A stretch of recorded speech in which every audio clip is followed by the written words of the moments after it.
Assalamualaikum warahmatullahi wabarakatuh. Bismillahi alhamdulillah wassalatu wassalamu ala rasulillah wa ala alihi wa ashabihi wa mawalah amma ba'du. Hadirin para netizen yang dimuliakan Allah subhanahu wa ta'ala. Pada kesempatan kali ini kita akan membahas tentang kado kemerdekaan Republik Indonesia. Kado ini merupakan persembahan untuk ulang tahun RI ke-79, yaitu pada tanggal 17 Agustus tahun 2024. Apa kira-kira kado yang pantas untuk RI yang ke-79 ini? Dari kita terutama ya, dari kalangan NU lebih khususnya lagi, ada seorang tokoh musisi terkenal, legendaris dan juga pendakwah. Beliau adalah sesepuh dan tokoh, yaitu Bang Haji Rhoma Irama, sudah meyakinkan kepada kita semua bahwa kado ulang tahun terbaik untuk RI tahun ini adalah polemik nasab. Lebih spesifik lagi, terbebasnya rakyat Indonesia dari penjajahan spiritual kaum Ba'alwi. Itu dia. Untuk 17-an kali ini, Republik Indonesia mendapat hadiah ulang tahun, yaitu masalah polemik nasab ternyata telah selesai, yaitu dengan bahwa berdasarkan sejarah nasab, berdasarkan tes DNA, berdasarkan ilmu filologi, bahwa kaum Ba'alawi saudara kita tidak terbukti sebagai keturunan Nabi SAW.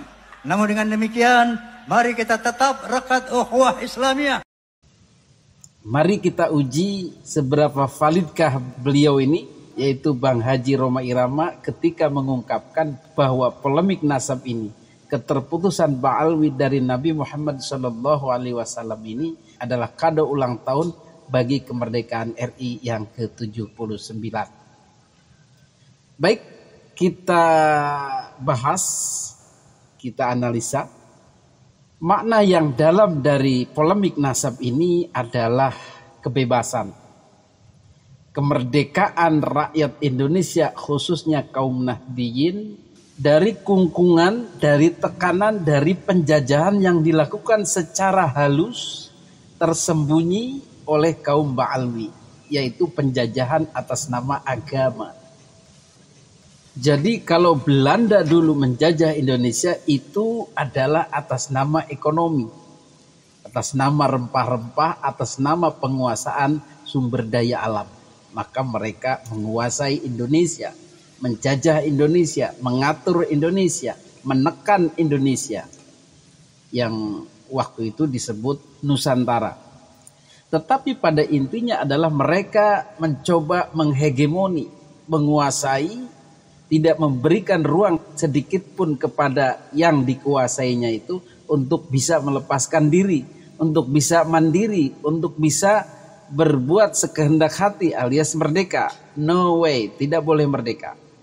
Kamu harus saya atur terus sampai selama-lamanya kalau bisa. Jadi kita akan enjoy terus, situ akan terkungkung terus, diatur terus. Inilah yang terus dipelihara sebisa mungkin selama-lamanya. Namanya juga menjajah.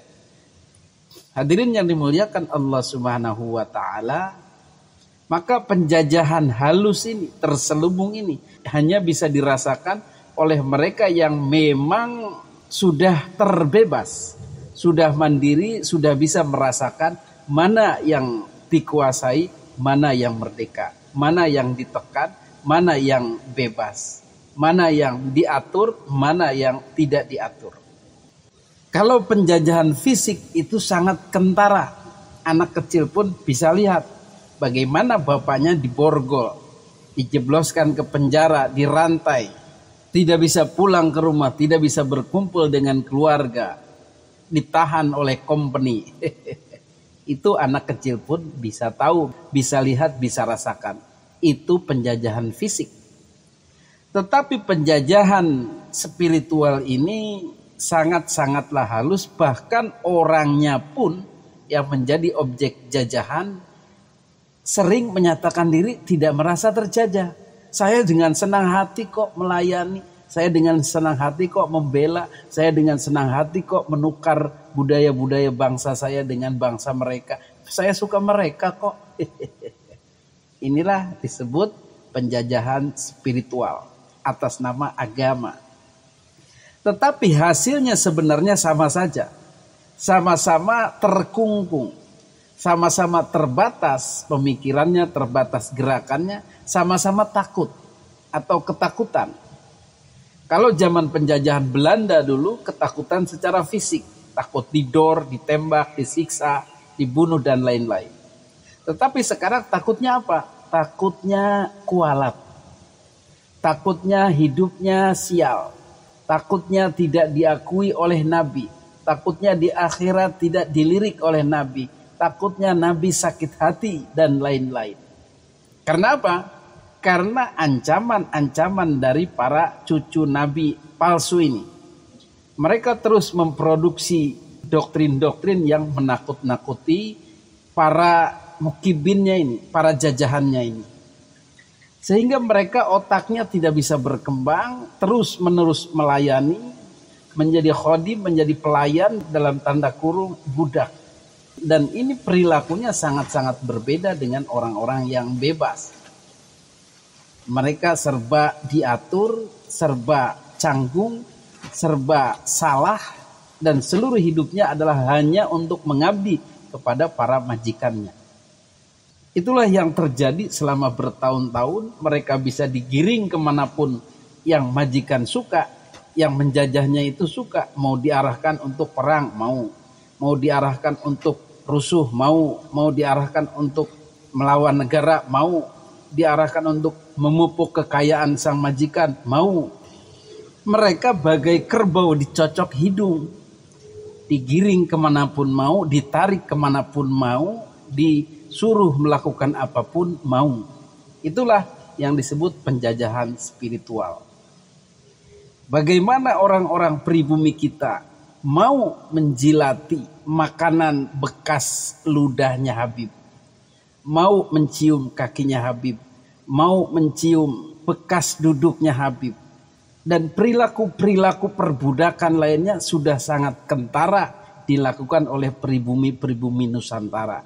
Atas nama apa?